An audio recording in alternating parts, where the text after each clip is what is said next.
Hi everyone, welcome to my channel গণিতের গল্প। আশা করি তোমরা সকলে ভালো আছো আর ভিডিওগুলো রোজই দেখছো আর রেসপন্সও করছো।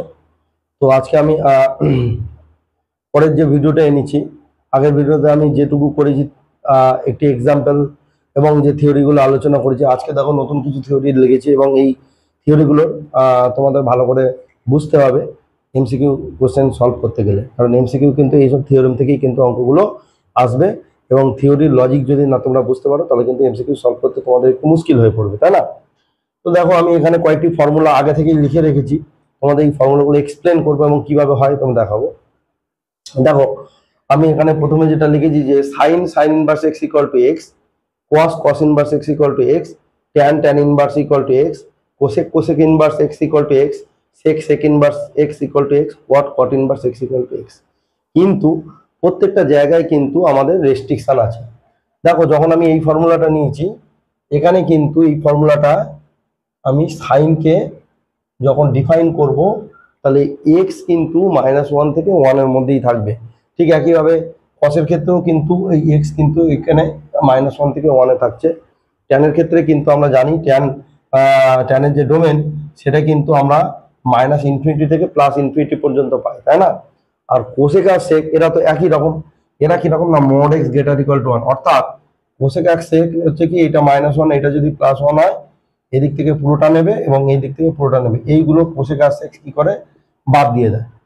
আর এইগুলো এইটা কিন্তু আবার সাইনের ক্ষেত্রে এই -1 থেকে +1 এইটুকুগুলো সাইন আর কস নেয়, কোসেক আর সেক এটা নেয়। আর তোমার ট্যান কি করে, ট্যান পুরো টোটাল যে জিনিসটা একদম টোটাল ট্যান কিন্তু কোনোটাই বাদ দেয় না। তাহলে আমাদের তিনটে ছবি ক্লিয়ার। আমি প্রথম যে প্রবলেমটি আছে দেখো, প্রথম এই থিওরিটি কিভাবে প্রুভ করবো যে sine inverse x equal to x.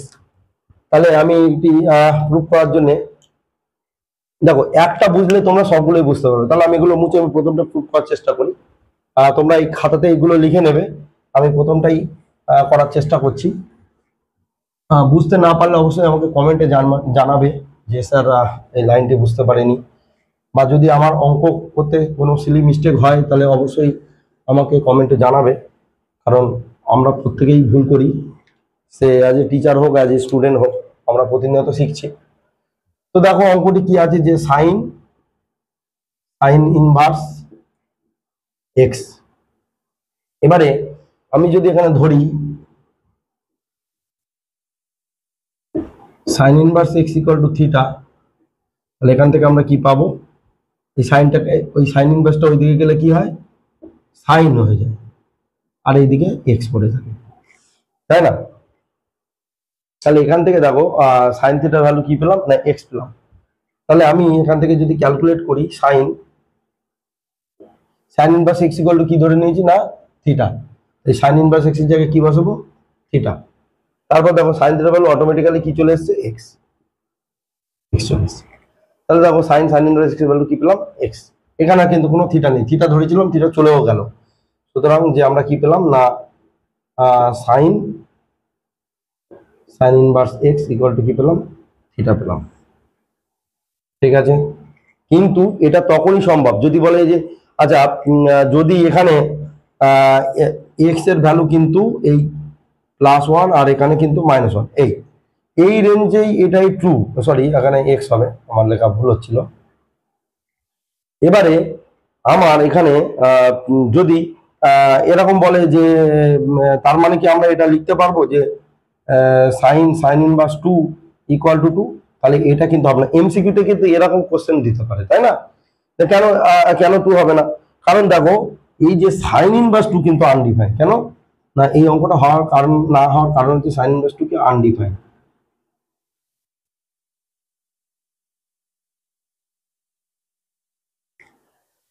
তাই না?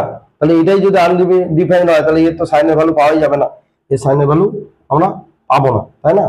তো সেক্ষেত্রে এটি, তার মানে আমাদের এটি হতে গেলে এক্সটাকে এই রেঞ্জের মধ্যেই কিন্তু থাকতে হবে, এই রেঞ্জের বাইরে আমার কিন্তু এই ফর্মুলা কিন্তু খাটবে না, তাই না? বুঝতে পেরেছো?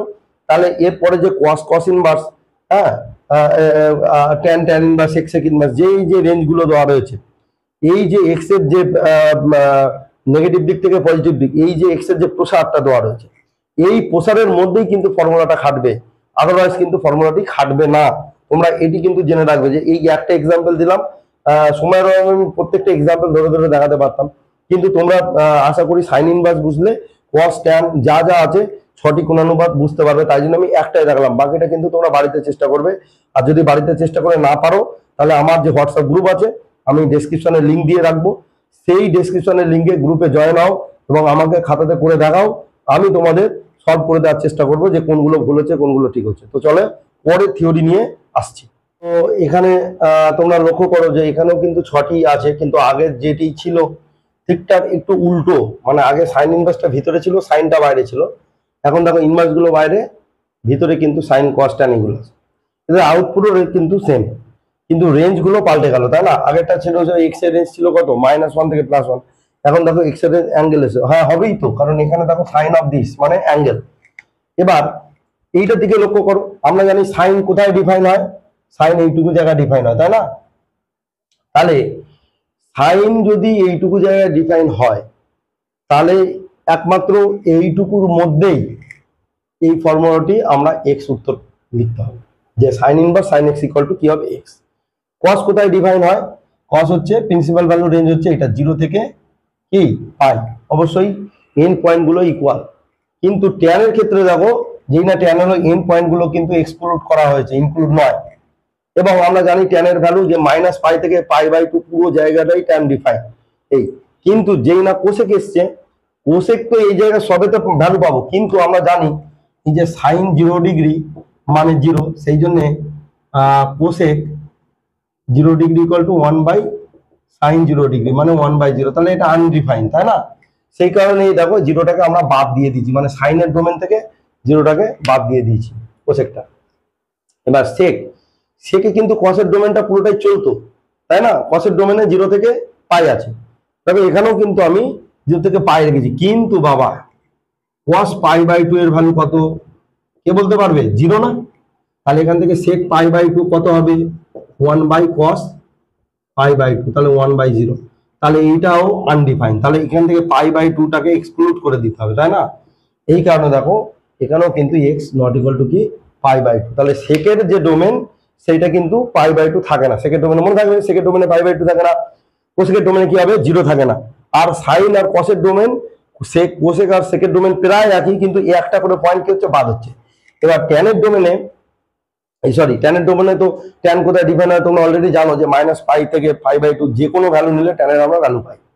এবারে কটের ক্ষেত্রে এরকমটা কেন হলো, দেখো কটের ক্ষেত্রে এরকমটা কেন হলো, দেখো কারণ tan 0 equal to tan pi equal to কি হচ্ছে 0, তাহলে এখান থেকে কট 0 আনডিফাইন, আবার কট পাই সেও কিন্তু আনডিফাইন, তার মানে এই যে দুটো ভ্যালু কট 0 ডিগ্রি এবং কট পাই, এই দুটো ভ্যালু আনডিফাইন, সেই জন্যে দেখো কটের ক্ষেত্রে এই 0টাকেও বাদ দিলাম এবং পাইটাকেও বাদ দিয়ে দিলাম, সেই জন্য কটের ডোমেনে 0 থেকে পাইয়ের মধ্যবর্তী সংখ্যাগুলো থাকবে, কিন্তু আমাদের কি বলে ইয়েগুলো থাকবে না, যে 0 এবং পাই এন্ড পয়েন্টগুলো থাকবে।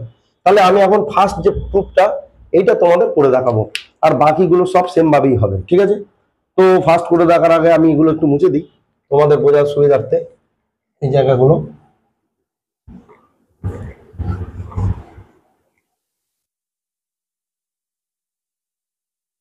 দেখো এটি কিভাবে প্রুফ হয়, আগেরটার মতোই আমি আগে লিখে নিই যে সাইন ইনভার্স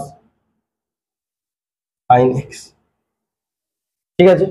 এখন আমি সাইন এক্স, দেখো সাইন এক্স ইকুয়াল টু কিছু একটা ধরে নিই, সাইন এক্স ইকুয়াল টু আমি সাপোজ টি ধরলাম, টি ধরি, তো এখানে যেহেতু এক্সটা রেঞ্জ এরকম বলা আছে, তাহলে এই টি এর কিন্তু আমি এই রেঞ্জে মানে -π থেকে +π/2 এর মধ্যে টি এর একটি মান পাবো, তাহলে তাহলে এক্স এর এই রেঞ্জের মধ্যে টি এর কেবলমাত্র একটি মান পাবো, কেবলমাত্র একটি মান পাবো। দুটো মান পেলে কিন্তু আবার সমস্যা হয়ে যাবে। কেন সমস্যা হয়ে যাবে? তার কারণ হচ্ছে, মনে করো f1 এর ভ্যালু 2 আর f2 এর ভ্যালু, f1 এর ভ্যালু আবার 3। তো এইরকম যদি পরিস্থিতি হয়, তাহলে আমি যদি g অফ f1 বের করতে চাই, তার মানে আমি g2 নেব না g3 নেব, কোনোটাই নিতে পারবো না, তাই না? সেই জন্য আমাকে অবশ্যই অবশ্যই একটি মাত্র মান নিয়েই করতে হবে। একটি মান, যেখানে দুটো মান থাকবে সেই জিনিস নিয়ে ইনভ্যালিড হয়ে পড়বে, ফাংশনে ক্যালকুলেশন করতে হবে। আমি যখন ফাংশন করাবো তখন দেখবে যে ফাংশনের কনসেপ্ট তোমরা কত সুন্দরভাবে বুঝে গেছো। তো আমি এই লাইনটা লিখলাম যে একটি, তাহলে এখান থেকে আমি এখন লিখি যে সাইন ইনভার্স কি ছিল, সাইন ইনভার্স সাইন এক্স এর ভ্যালু কি হয়েছে না টি। এবারে এই জায়গাতে লক্ষ্য করো তো, আমরা যদি সাইনটাকে ওপিতে পাঠাই তাহলে এক্স ইকুয়াল টু কি পড়বে, সাইন ইনভার্স সি। বুঝতে পারছো? এখানে এক্স রাখলাম, তাহলে ওপিতে চলে গেল। দেখো এখানে কিন্তু সেই সাইন ইনভার্স টি চলে এসছে, তাই না? সাইন ইনভার্স টি এর ভ্যালু কত, এক্স না, এই যে এক্স, তাহলে ইকুয়াল টু এক্স। দেখো তাহলে সুতরাং আমরা কি ধরে নিয়েছিলাম, এটা ভ্যালু, এখন পেলাম এটা। তাহলে সাইন অফ এই sign inverse of sine x equal two কি পেলাম, এক্স, এটা পেলাম। কিন্তু এখানে কিন্তু এক্সটাকে মাথায় রাখতে হবে যে -π/2 থেকে π/2 এর মধ্যে আসতে হবে। তাহলে আমার যদি প্রশ্ন থাকে, এখানে দেখো যদি প্রশ্ন থাকে সাইন ইনভার্স সাইন 3π/2, অনেকে আনসারে আমরা লক্ষ্য করি যে 3π/2 লিখে চলে আসবে, কিন্তু দিস ইজ নট। কেন? দেখো 3π/2 এই রেঞ্জের মধ্যে পড়ে না। তাহলে আমাকে কি করতে হবে, এটাকে ওই রেঞ্জের মধ্যে নিয়ে আসতে হবে। তাহলে কিভাবে ক্যালকুলেশন করব, আমি পাশে লিখছি কিভাবে ক্যালকুলেশন করব। এটাই দেখো, সাইন 3π/2 অর্থাৎ এটাকে আমরা লিখতে পারি সাইন 4π-π/2 বা সাইন 2π-π/2। তাহলে এখন কি হলো, একটা পাই, দুটো পাই, মানে অল সাইন ট্যান কস 2π-π/2। তাহলে এবারে দেখো, তাহলে এখানে সাইনটা তো সাইন থাকছে, আর কি থাকছে না, এখানে π/2 হয়ে যাচ্ছে। ঠিক আছে, এটি সাইন π/2 হয়ে যাচ্ছে। তাহলে এখানে 2π π প্লাস π/2, হ্যাঁ 2π - π/2 মাইনাস, তাহলে এরকম একটা আসছে। তাহলে এরকম যখন আসছে, তাহলে এটাকে কি করবো, সাইন অফ -π/2 করে দেবো।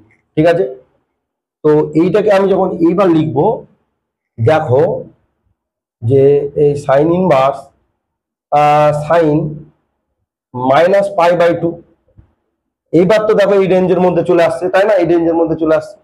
তাহলে উত্তর কি হয়ে গেল, -π/2। তো দেখো বুঝতে পারলে তো, অঙ্কগুলো কিন্তু আমাদের এই যে রেঞ্জ দেয়, এটা খুব ইম্পর্টেন্ট একটি রেঞ্জ। ঠিক আছে, আমরা এই রেঞ্জের বাইরে কিন্তু করতে পারবো না। ঠিক আছে, চাইলেও তোমরা যদি রেঞ্জের বাইরে করো তাহলে মাস্টারমশাইরা কি করবে, ভুল দিয়ে দেবে। আজকে তোমরা এটা খেয়াল রাখবে। তো চলো পরের ফর্মুলার বোঝাই এবং তার কি কনসেপ্ট আছে দেখি। এখানে যে তিনটে থিওরি আছে, এই থিওরিগুলো এটি খুব ইম্পর্টেন্ট একটি থিওরি। তো প্রথমের যে প্রবলেমটি দেখো, আমি 1 আর 2 আগে, 3 একটু আলাদা, 3টা আসছে পরে। তো একের দাগের অঙ্কটি দেখো, sign inverse x equal two cosec inverse 1/, এটি যদি প্রুফ করতে চাই তাহলে আমাকে কি প্রুফ করতে হবে, যা sign inverse x equal two, তার আগে কি কি দেয়া আছে দেখো, এক্সটা কোন রেঞ্জ, যে -1 less equal to x less equal to 1 and x not equal to 0। এটার অর্থই কিন্তু 1/x নট ইকুয়াল টু 0, তাই না? এবং mod 1/x কি হচ্ছে, গ্রেটার ইকুয়াল টু 1। তোমরা করে দেখো যে এই যে x যদি -1 থেকে +1 এ থাকে, তাহলে 1/x অবশ্যই 1 এর থেকে বড় হবে অথবা -1 এর থেকে ছোট হবে। তো এটাই তো কোসেকের ডোমেন, তাই না? কোসেক ইনভার্সের ডোমেন তো ওটাই যে 1/x। এবারে আমরা যদি দেখি যে sine inverse x equal two যদি থিটা ধরি, তাহলে এখান থেকে কি পাচ্ছি, সাইন থিটা ইকুয়াল টু কি পাবো, এক্স। এখান থেকে কোসেক থিটা ইকুয়াল টু কি পাবো, 1/x। তাহলে থিটা ইকুয়াল টু কি পাবো, কোসেক ইনভার্স 1/x। দেখো থিটাটা কি ধরেছিলাম, সাইন ইনভার্স এক্স, এখন কি পেলাম, কস ইনভার্স। তাহলে সুতরাং sign inverse x equal two কি পেলাম, কোসেক ইনভার্স 1/x। এটা তো খুবই সহজ পঞ্চল, এবং কস আর সেকটা কিন্তু সেভাবেই হবে। আমি নাম্বার 3টা এবার দেখাবো। নাম্বার 3টা খুব ইম্পর্টেন্ট।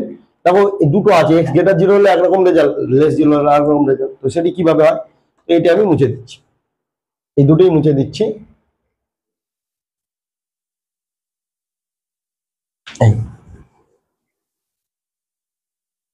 তো প্রথমে আমি এক্স গ্রেটার 0 ধরে নিই।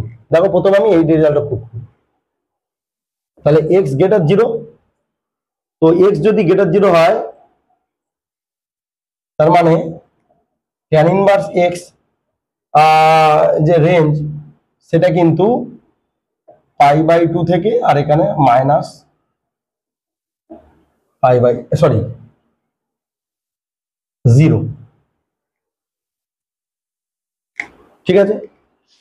তো এই যদি ব্যাপার হয়, তাহলে আমি এখান থেকে আমি যদি tan inverse x equal two theta ধরি, তাহলে ট্যান থিটা ইকুয়াল টু কি পাবো, এক্স পাবো।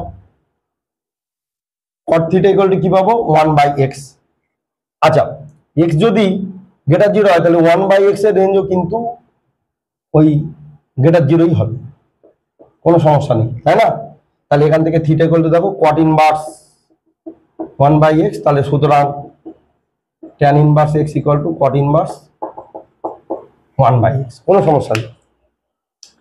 এবার আমার যেহেতু সমস্যা মনে হচ্ছে যে এক্স লেস দ্যান 0 হলে, তাহলে এক্স যদি লেস দ্যান 0 হয়, তাহলে ট্যান ইনভার্সটা মাইনাস π/2 থেকে 0-র মধ্যে হয়, ইকুয়াল হবে না। তো এবারে আমি কি করব, ট্যান ইনভার্স এক্স এর সঙ্গে আমি পাই যোগ করে নেবো, কারণ আমাকে রেঞ্জটা চেঞ্জ করতে হবে। রেঞ্জটা চেঞ্জ না করলে,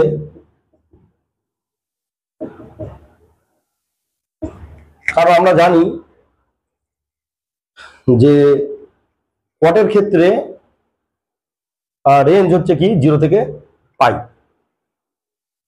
তাহলে এখানে এখন কি হয়ে গেল, π/2 less tan inverse x plus pi less pi, এইটা। এবার আমি কি করব, tan of pi plus theta নিচ্ছি, কি হয়, tan of pi plus theta নিলে minus tan theta, sorry plus tan theta, কারণ এটা তো ট্যানের ঘরেই পড়ছে। তাহলে এবারে দেখো এই যে রেঞ্জটা, দেখো পাই প্লাস করে নিয়েছি, তাহলে আমাদের এইখানে রেঞ্জটা দেখো পাই থেকে পাই, তাহলে এটা আমাদের এই রেঞ্জে স্যাটিসফাই করছে। তাহলে এখন আমি লিখতে পারি যে ট্যান থিটার ভ্যালু যদি আমরা এক্স ধরে নিই, যে tan of pi plus theta equal to যদি আমরা এক্স ধরি, তাহলে এখান থেকে পাই প্লাস থিটা ইকুয়াল টু কি হচ্ছে, ট্যান ইনভার্স এক্স, ঠিক আছে। তাহলে থিটা ইকুয়াল টু কি হচ্ছে, মাইনাস পাই প্লাস ট্যান ইনভার্স এক্স। এখনই প্রুভ করলাম ট্যান ইনভার্স এক্স মানে কত, কট ইনভার্স 1/x। তাহলে কি হলো, মাইনাস পাই প্লাস কট ইনভার্স 1/x। দেখো তোমরা এইভাবে আমরা প্রুভ করে দিতে পারি, তাই না। তাহলে তোমরা এই যে থিওরির অ্যাপ্লিকেশন গুলো তোমরা ভালো করে প্র্যাকটিস করবে, আর আশা করি তোমরা অঙ্কটি পুরো দেখবে। পুরো দেখে যদি কোনো লাইন বুঝতে না পারো, তাহলে আমাকে হোয়াটসঅ্যাপ গ্রুপে জানিও, আমাকে কমেন্ট করো। আর যদি তাও না বুঝতে সমস্যা হয়, তাহলে আমি আবার এটি নিয়ে ফের ভিডিও বানাবো তোমাদের জন্য, ঠিক আছে। আমি এটুকু তোমাদের বলে যেতে পারি। তাহলে আজকে ভিডিওটি এখানেই শেষ করছি, দেখা হচ্ছে পরের ভিডিওতে। আর ভিডিওটি ভালো লাগলে ভিডিওটি একটি লাইক দিও, আর বন্ধুদের সঙ্গে ভিডিও লিঙ্কটি শেয়ার করো, আর বন্ধুদেরকে চ্যানেলটি সাবস্ক্রাইব করতে বলে দাও, কারণ তোমাদের আপকামিং এইচএস এবং যে জয়েন্ট এন্ট্রান্স তোমরা যারা দিতে থাকবে তার জন্য বিভিন্ন টপিক নিয়ে আমি আলোচনা করব। তো আজকে ভিডিওটি এখানেই শেষ করছি, দেখা হচ্ছে পরের ভিডিও। টাটা।